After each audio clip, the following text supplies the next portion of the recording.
ఈరోజు మనం థ్రిల్లింగ్ మరియు ఒళ్ళు గగుర్పుడిచే సిరీస్ గ్యానిబల్ గురించి మాట్లాడుకుందాం. మీరు సస్పెన్స్ థ్రిల్లర్ జోనర్ ఇష్టపడితే ఈ సిరీస్ మీరు తప్పకుండా చూడాలి. ఇప్పుడు ఈ సిరీస్ గురించి మరిన్ని విషయాలు తెలుసుకుందాం పదండి. గ్యానిబల్ స్టోరీలో మెయిన్ హీరో డియాగో ఎగేవా. ఈయన ఒక పోలీస్ ఆఫీసర్. ఇది జపనీస్ సిరీస్ అవడం వలన యాక్టర్స్ కొంచెం షార్ట్గా మరి పిల్లల్లో ఉంటారు. సో ఈయన ట్రాన్స్ఫర్ మీద క్యూజ్ అనే విలేజ్కి వైఫ్ మరియు తన కూతురితో వస్తాడు.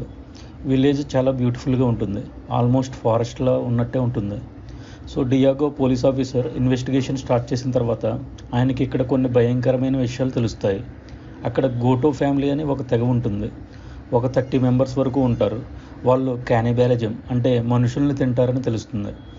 గోటో ఫ్యామిలీ గురించి తెలిసిన వాళ్ళు ఎవరు, ఇంక్లూడింగ్ పోలీస్ డిపార్ట్మెంట్ కూడా వాళ్ళ దగ్గరికి వెళ్ళరు. డియాగో వాళ్ళ గురించి ఇన్వెస్టిగేషన్ స్టార్ట్ చేసి వాళ్ళతో గొడవ పెట్టుకుంటాడు. ఆ తర్వాత తన ఫ్యామిలీకి